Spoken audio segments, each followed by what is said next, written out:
Don't touch me. The words cut through the crystal ballroom sharper than the violin quartet in the corner. Forks paused in midair. Conversations collapsed into silence. Under chandeliers worth more than most homes, every eye turned toward table 12 where Ethan Caldwell, billionaire founder of Caldwell Ventures, stood with the confidence of a man who believed the room belonged to him. In front of him stood Maya Brooks, a black waitress in a pressed black uniform, one hand steady on a silver tray, the other resting calmly at her side. A thin line of sparkling water had slipped onto the white linen beside Ethan's plate. Nothing more than a few drops. But men like Ethan never needed a real reason. They only needed an audience. "You people always ruin everything," he said loudly enough for nearby investors to hear. A few nervous smiles flickered around the table. No one challenged him. No one ever did. Maya did not lower her eyes. She did not argue. She simply reached for a fresh napkin with the grace of someone who had practiced dignity in rooms that offered none. That calmness irritated Ethan more than any apology could have. He brushed her hand away and made a sharp gesture that echoed louder than it should have in the still room. Gasps moved across the ballroom like wind over water. Maya's tray tilted, then steadied. Her breathing stayed even. She did not cry. She did not step back. She lifted her chin 1 inch, and somehow that small movement made Ethan look smaller than he had a second before. The gala at the Grand Meridian Hotel had gathered the richest names in Manhattan for one purpose, the signing of a $500 million partnership that would place Ethan on every business headline in America by sunrise. Reporters waited outside. Cameras were ready. Analysts were already predicting the deal would double his company's reach by next quarter. Ethan loved nights like this. Nights when money felt like destiny. Nights when power wore a tuxedo. But while he enjoyed the spotlight, almost no one noticed the woman in front of him. They did not know Maya worked double shifts to help fund scholarships for hospitality workers. They did not know she had a business degree. She earned at night. They did not know she once turned down easier paths because she refused to let bitterness decide her future. To them, she was just staff. Invisible until needed. Disposable when blamed. Ethan straightened his cuff links and laughed under his breath. "Manager," he called, not taking his eyes off Maya. "Get someone competent over here." The hotel manager rushed forward, pale and sweating, already preparing the kind of apology rich men expected. But before he could speak, the elevator at the far end of the ballroom chimed. The doors slid open with a soft metallic whisper. Several heads turned. Then more. A tall man stepped out in a navy suit cut so sharply it looked engineered. Behind him came attorneys, board members, and 2 senior bankers everyone in the room recognized instantly. He did not look at the chandeliers. He did not look at the investors. He looked only at Maya. Then he saw her expression. Then he saw Ethan. And the entire room felt the air change. Silence can be louder than shouting, and in that ballroom it roared. The man from the elevator crossed the marble floor with measured steps, each one sharper than the whispers rising around him. People recognized him before they admitted it. Adrian Brooks. Founder of Brooks Global Capital. The investor whose signature could build companies overnight or bury them by breakfast. Ethan had spent 6 months chasing this partnership. Tonight was supposed to be his victory lap. Adrian stopped beside Maya and spoke so softly only the nearest tables heard him. "Are you all right?" Maya met his eyes and gave the smallest nod. It was not fear in her face. It was disappointment. Strange how disappointment can wound pride more deeply than anger ever could. Adrian loosened his jaw, then turned toward Ethan. "Mr. Caldwell," he said, calm enough to make the room uneasy, "I was looking forward to doing business with you." Ethan forced a laugh that sounded thinner than he intended.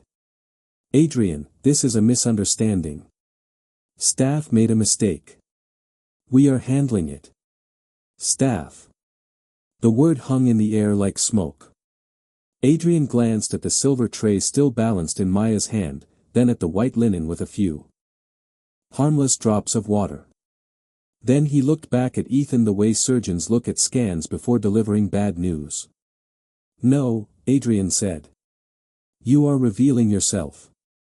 The manager froze beside the table, unsure whether to apologize, disappear, or faint. Investors who had ignored Maya moments earlier now leaned forward like students before an exam. Phones lowered. No one wanted to miss a single word. Ethan straightened his shoulders. Men like him believed confidence could repair anything. "Come on," he said. "We are both practical people.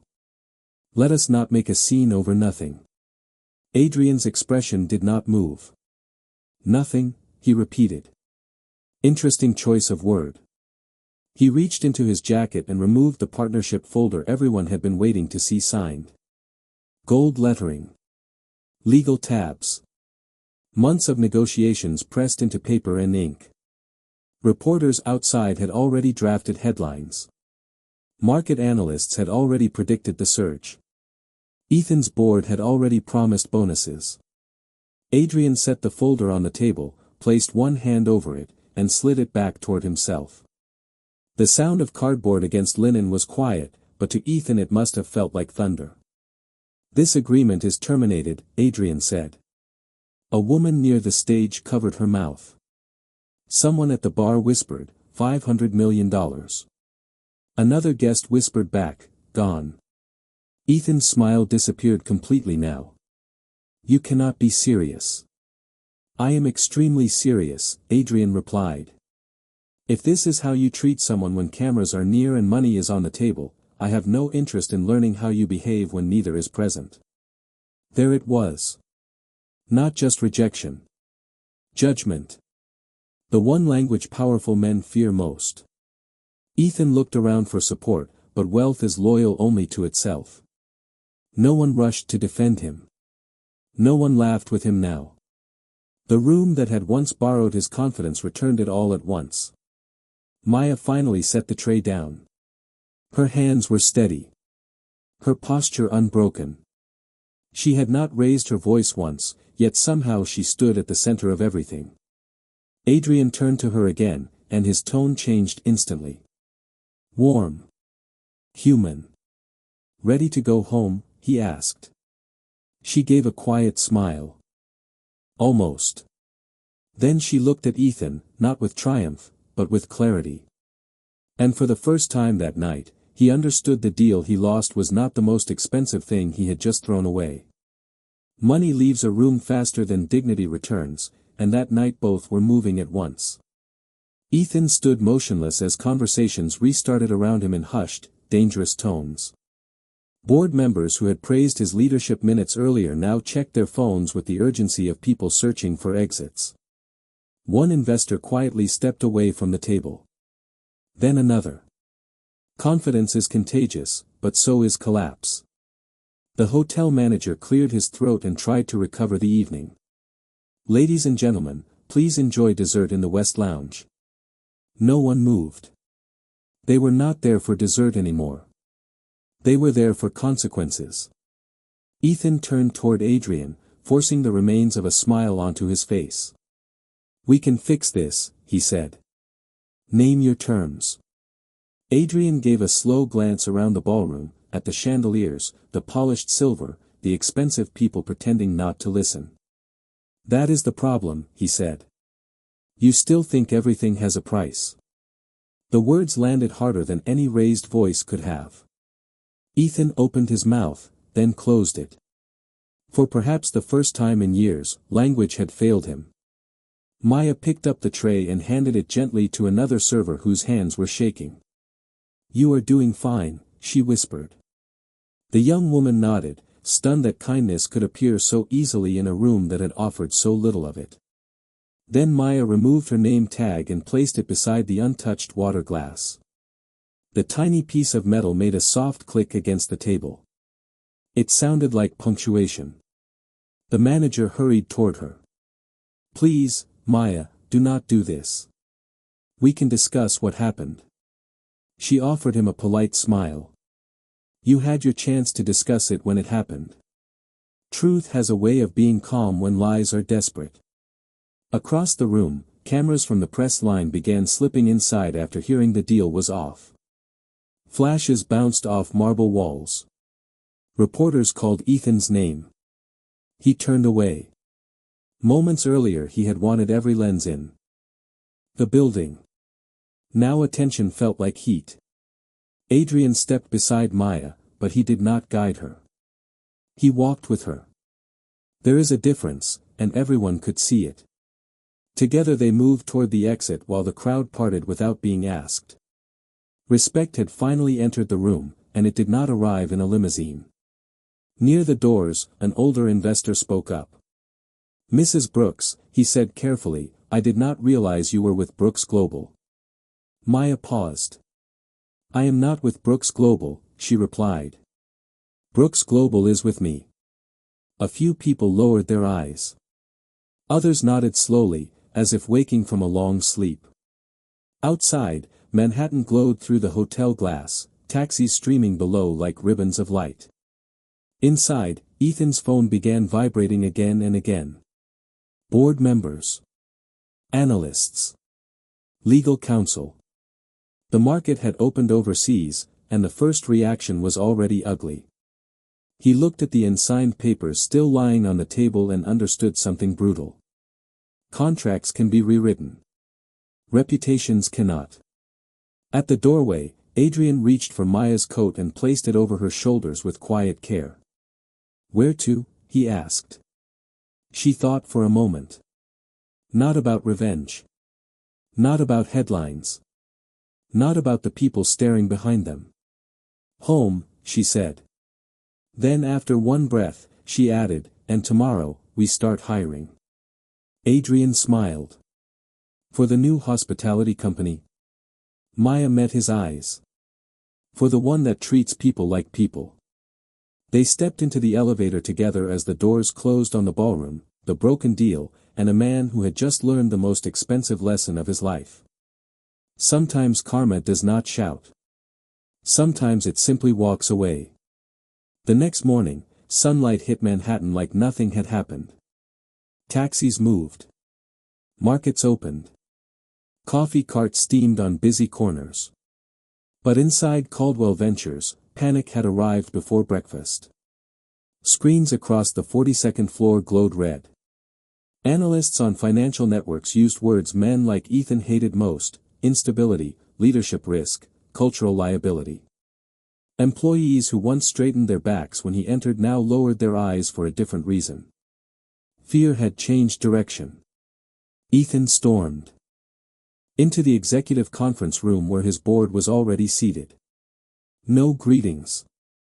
No smiles. Just tablets, spreadsheets, and the kind of silence that comes before surgery. It was one incident, Ethan snapped. "We issue a statement, move on, and close another deal." No one nodded. No one took notes. Finally, the oldest board member, Harold Benton, folded his glasses and spoke. It was not one incident. It was the first incident people saw. Truth again. Calm. Precise. Impossible to argue with. A younger director turned her screen toward him. Overnight clips from the gala had spread across every platform. Commentators replayed the moment again and again. Not because of scandal alone, but because of contrast. A wealthy man demanding respect. A working woman carrying it naturally. Public sympathy had chosen its side before sunrise. Ethan glanced at the numbers beneath the videos. Millions of views. Sponsors asking questions. Clients requesting calls. One hospitality group had already paused negotiations. Another wanted ethics guarantees in writing. "This is temporary," Ethan said, though his voice no longer believed him. Across town, Maya sat at a small bakery table near Bryant Park with a notebook, a cup of tea, and the kind of peace success cannot imitate. Adrian joined her carrying 2 warm croissants in a paper bag. "You are trending in 6 countries," he said. Maya smiled without looking up. Then the internet needs better hobbies. He laughed and slid into the chair across from her. On the page in front of her were names, budgets, floor plans, and hiring models. Not revenge plans. Blueprints. You were serious, Adrian said. About starting now. Maya finally met his eyes. People waited too long for places that treat them with dignity. Why should they wait another day? She had spent years memorizing what service should feel like and what it should never become. Every rude glance had become research. Every long shift had become education. Some people turn pain into bitterness. Others turn it into architecture. By noon, they were touring an empty corner property in Soho with tall windows and worn hardwood floors. Most buyers would have seen dust and repairs. Maya saw welcome desks, fair wages, training rooms, childcare upstairs, and a dining room where no employee would ever be asked to shrink so someone else could feel tall. It needs work, the realtor said carefully. Maya nodded. So did most of us. Back at Caldwell Ventures, Ethan's assistant entered with a sealed envelope from the board. He opened it expecting strategy. It was leave paperwork. Temporary removal pending review. His jaw tightened. They need me. The assistant hesitated, then answered with painful honesty. They need trust. He stared through the glass wall at a skyline he once thought he owned. Amazing how quickly an office can become just a room. That evening, workers rolled up the metal gate on the Soho property for the first time in months. Dust drifted through gold light. Maya stepped inside and stood at the center of the empty space. Adrian watched quietly as she placed her old name tag on the bare counter. Not as a memory of humiliation, but as the first brick of something better. What will we call it? He asked. Maya looked around the room and answered without hesitation. Scene. Sometimes the greatest comeback is not destroying what hurt you. It is building what should have existed all along. The next morning, sunlight hit Manhattan like nothing had happened. Taxis moved. Markets opened. Coffee carts steamed on busy corners. But inside Caldwell Ventures, panic had arrived before breakfast. Screens across the 42nd floor glowed red. Analysts on financial networks used words men like Ethan hated most: instability, leadership risk, cultural liability. Employees who once straightened their backs when he entered now lowered their eyes for a different reason. Fear had changed direction. Ethan stormed into the executive conference room where his board was already seated. No greetings. No smiles. Just tablets, spreadsheets, and the kind of silence that comes before surgery. It was one incident, Ethan snapped. We issue a statement, move on, and close another deal. No one nodded. No one took notes. Finally, the oldest board member, Harold Benton, folded his glasses and spoke. It was not one incident. It was the first incident people saw. Truth again. Calm. Precise. Impossible to argue with. A younger director turned her screen toward him. Overnight clips from the gala had spread across every platform. Commentators replayed the moment again and again. Not because of scandal alone, but because of contrast. A wealthy man demanding respect. A working woman carrying it naturally. Public sympathy had chosen its side before sunrise. Ethan glanced at the numbers beneath the videos. Millions of views. Sponsors asking questions. Clients requesting calls. One hospitality group had already paused negotiations. Another wanted ethics guarantees in writing. This is temporary, Ethan said, though his voice no longer believed him. Across town, Maya sat at a small bakery table near Bryant Park with a notebook, a cup of tea, and the kind of peace success cannot imitate. Adrian joined her carrying 2 warm croissants in a paper bag. You are trending in 6 countries, he said. Maya smiled without looking up. Then the internet needs better hobbies. He laughed and slid into the chair across from her. On the page in front of her were names, budgets, floor plans, and hiring models. Not revenge plans. Blueprints.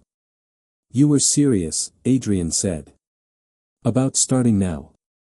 Maya finally met his eyes. People waited too long for places that treat them with dignity. Why should they wait another day? She had spent years memorizing what service should feel like and what it should never become. Every rude glance had become research. Every long shift had become education. Some people turn pain into bitterness. Others turn it into architecture.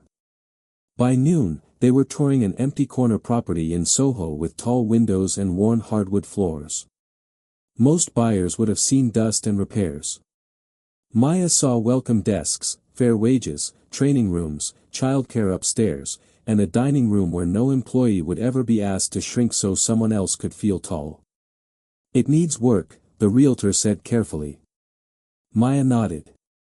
So did most of us. Back at Caldwell Ventures, Ethan's assistant entered with a sealed envelope from the board. He opened it expecting strategy. It was leave paperwork. Temporary removal. Pending review. His jaw tightened. They need me.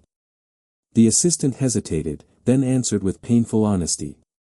They need trust. He stared through the glass wall at a skyline he once thought he owned. Amazing how quickly an office can become just a room. That evening, workers rolled up the metal gate on the Soho property for the first time in months. Dust drifted through gold light. Maya stepped inside and stood at the center of the empty space.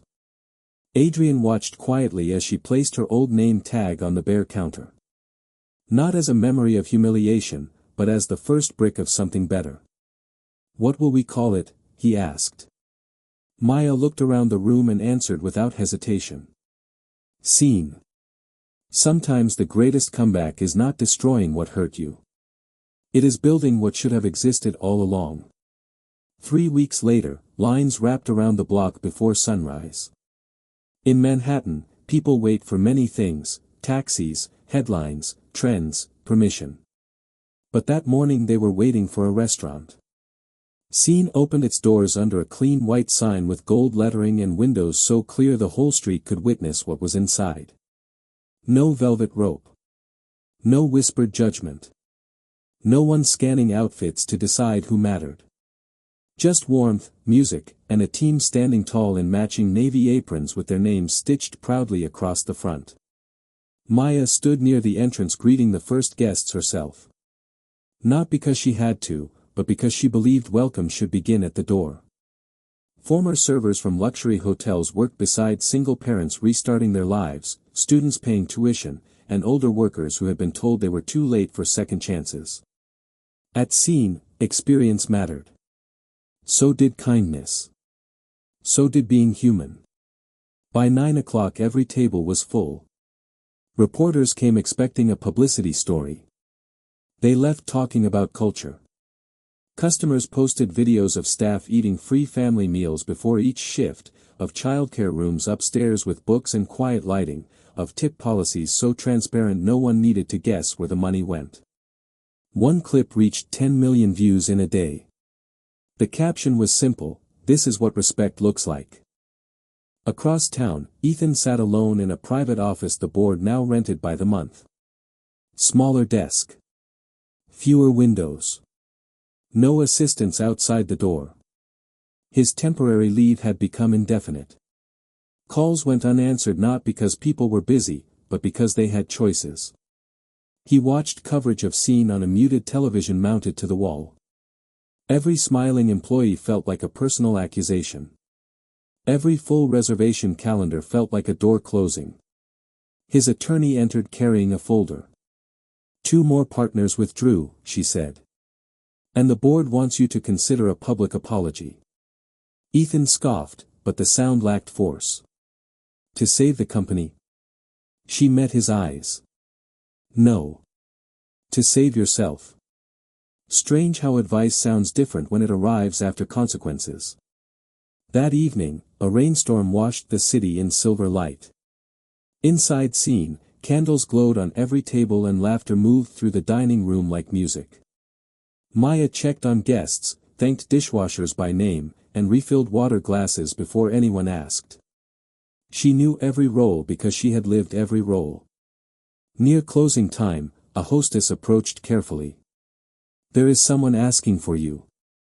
Maya turned toward the entrance and saw Ethan standing there without cameras, without security, without the armor of status. Just a dark coat damp from rain and a face finally introduced to humility. Conversations softened around the room. Not from fear this time, but curiosity. Ethan stepped forward. "I would like a table," he said quietly. The hostess glanced at Maya, waiting. Maya did not rush to answer.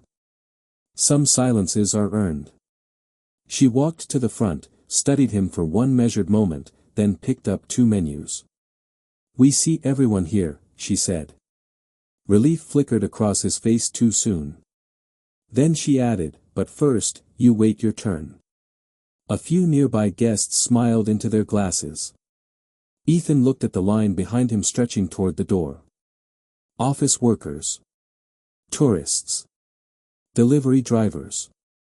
A retired couple holding hands. People he once would have passed without seeing. For a second he considered leaving. Then he did something harder. He stepped to the back of the line. Maya handed the menus to the hostess and returned to the floor. Adrian, watching from the bar, raised an eyebrow. Was that mercy? Maya straightened a centerpiece and smiled. "No," she said. "That was policy. Sometimes justice is not dramatic. Sometimes it is simply equal." The next morning, Ethan arrived before the staff. Dawn had barely touched the buildings of Soho when he stood outside seen holding a plain white envelope and wearing the same dark coat from the night before. No cameras waited. No reporters hid across the street. There was only the sound of delivery trucks, a broom against concrete, and the city stretching awake. Humility often enters quietly because pride hates witnesses. Through the front window he saw lights flick on one by one. Bakers rolled dough. Chairs were lowered from tables. Someone laughed in the kitchen. Work had begun long before the doors opened. Maya unlocked the entrance herself and paused when she saw him. She did not look surprised. Some people can sense when a storm is finally ready to rain. "We open in 2 hours," she said. Ethan nodded. "I am not here to eat." He held out the envelope with both hands, not as a gesture of power, but request. Inside was a handwritten apology addressed not only to Maya, but to every employee at the gala he had dismissed, ignored, or spoken over for years. There was also a certified check for $1 million payable to the Worker Scholarship Fund Scene had launched on opening week. Maya did not reach for it immediately. Money had once been his loudest language. She wanted to know if he had learned another. "Why now?" she asked. Ethan looked past her at the team preparing inside. "Because I thought losing a deal was the punishment," he said. "Then I realized the real loss was becoming the kind of man who could do that and call it normal." Truth had returned again, sharper than before. Maya took the envelope and stepped aside. "Come in." He entered slowly, as if crossing into sacred ground. There were no chandeliers here, no marble staircase, no velvet rope. Yet the room carried more dignity than any gala ballroom ever had. Daniel, the server from the night before, walked by carrying coffee mugs and froze for half a second. Ethan met his eyes first. "Good morning," he said. Daniel answered after a beat. "Morning." Small words. Expensive progress. Maya led Ethan to the open kitchen where the staff meal was being plated. Eggs, toast, fruit, oatmeal, enough for every worker before the rush began.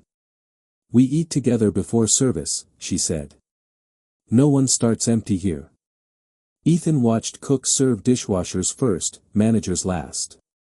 No hierarchy at the buffet line. Just people. Adrian entered moments later with produce invoices under one arm and stopped when he saw Ethan. The room tightened, then held. Adrian set the papers down. This is unexpected. Ethan faced him without excuses. I do not expect forgiveness. Adrian folded his arms. Good. Expectations caused enough trouble already. A few smiles flickered around the room. Even tension had softened here. Maya opened the envelope, read the letter in silence, then looked at the check. She placed both on the counter. The money helps, she said. The letter matters more. Ethan exhaled slowly, like a man who had been carrying himself too long. There is one more thing, he said. He removed a business card from his pocket, then set it face down. No title. No company logo. Just his phone number written in pen. If any of your graduates ever need internships, introductions, training, anything I can offer honestly, call me. No publicity. No conditions. Maya studied the card, then slid it into the scholarship folder. Not accepted. Not rejected. Earned later, perhaps. Outside, the first customers were already forming a line. Inside, the staff gathered for breakfast. Maya picked up an extra plate and handed it to Ethan. Then start there, she said. Grab a tray. The room went quiet for 1 second, then work resumed. Ethan took the plate and moved to the back of the line. Sometimes redemption does not begin with speeches. Sometimes it begins with waiting your turn. By the end of the month, the line outside scene had become part of the neighborhood. Tourists photographed it. Office workers planned lunch breaks around it. Locals defended their favorite tables like family secrets. But the real success was not on the sidewalk. It was in the lives changing. Behind the doors. Scholarships funded culinary school tuition. Parents used the upstairs childcare center while working full shifts downstairs. Employees who once hid their ideas now led meetings with notebooks full of plans. Respect, when repeated daily, becomes culture. One Tuesday morning, Maya stood at the front wall where framed photos of the team had replaced the decorative art most luxury restaurants used to prove they had taste. Dishwashers, hosts, cooks, servers, bakers, managers. Smiling faces in simple black frames. People who had once been treated as background now hung at eye level. Adrian joined her carrying a folder. Quarterly numbers, he said. You are going to like them. She opened it and laughed softly. Revenue was strong. Retention stronger. Customer satisfaction nearly perfect. But one page made her pause. Applications for the scholarship fund had arrived from 12 states. We need a second location, Adrian said. Maya closed the folder. We need 10. Across the city, Ethan was learning a different kind of schedule. He no longer woke to market alerts or private drivers waiting downstairs. He volunteered 3 mornings a week at a workforce training center in Brooklyn, helping job seekers practice interviews and rewrite resumes. The first day, no one trusted him. By the 5th, they still did not care who he used to be. They cared whether he showed up on time. It was the healthiest thing that had happened to him in years. One afternoon, a young father in a borrowed tie sat across from Ethan and admitted he had never worked in an office before. They will know I do not belong, the man said. Ethan almost answered with strategy, then chose honesty instead. Most rooms are wrong about belonging, he said. Walk in anyway. Strange how advice becomes wiser after it has cost you something. That evening, Scene hosted its first scholarship dinner. Every seat sold out in hours. Guests included teachers, janitors, nurses, executives, and former hotel workers who had once served the city without ever being seen by it.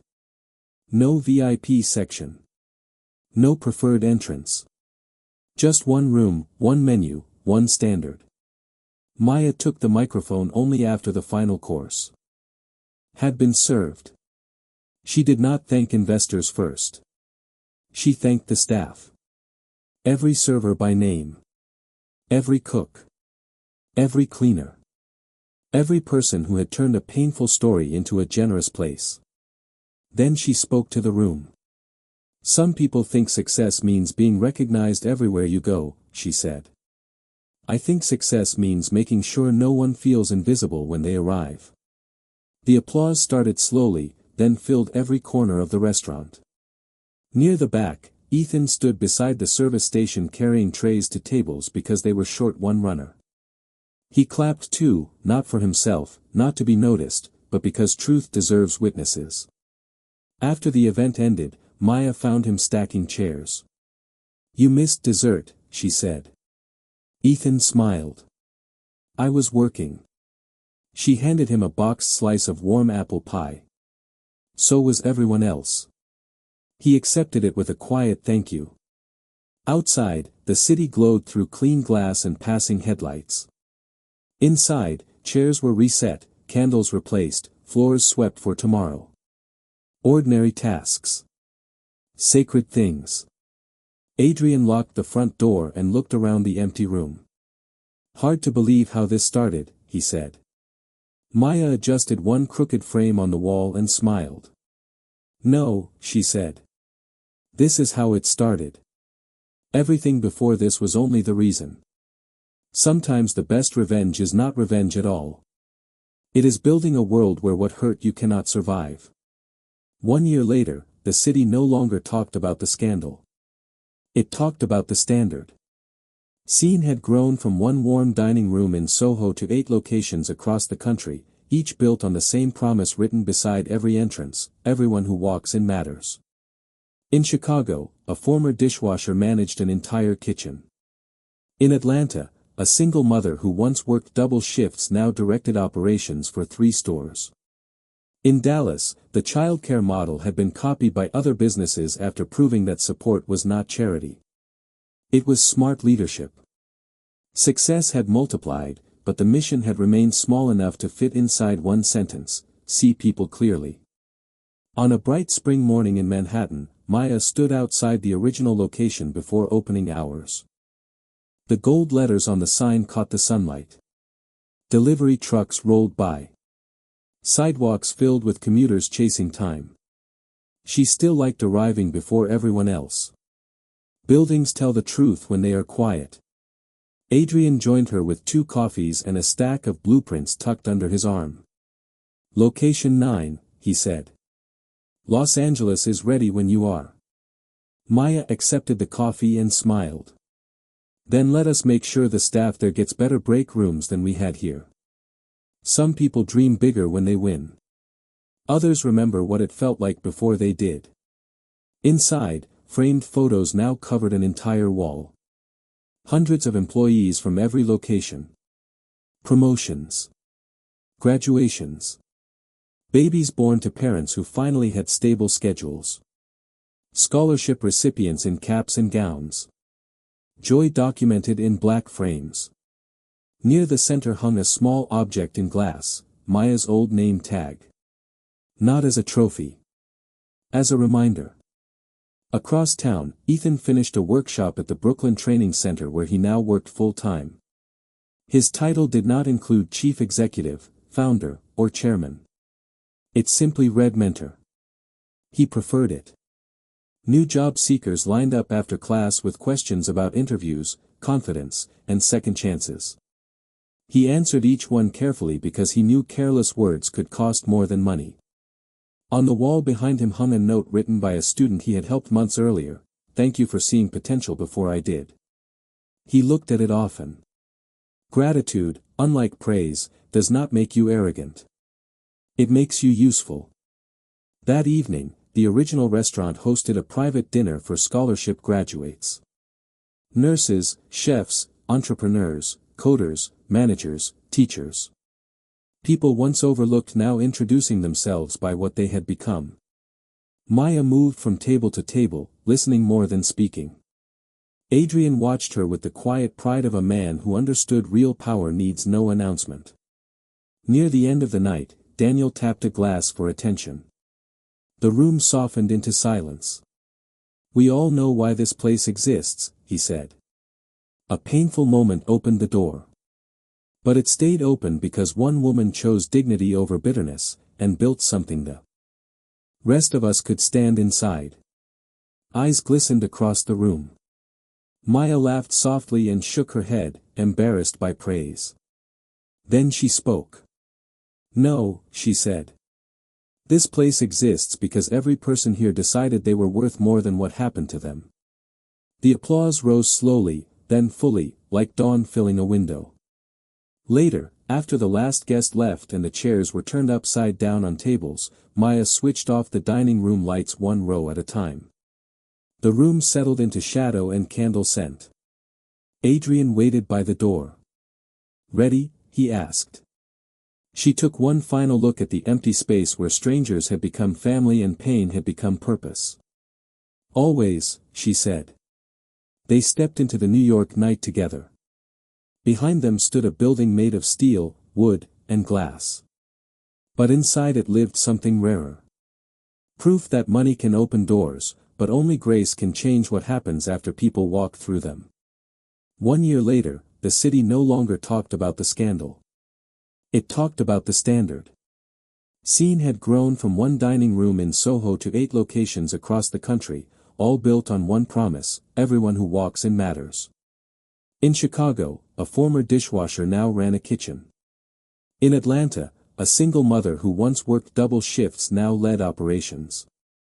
In Dallas, the childcare model inspired other businesses to follow. Success had grown, but the mission stayed simple: see people clearly. On a bright spring morning, Maya stood outside the original location before opening hours. The gold letters on the sign caught the sunlight. She still liked arriving first. Buildings tell the truth when they are quiet.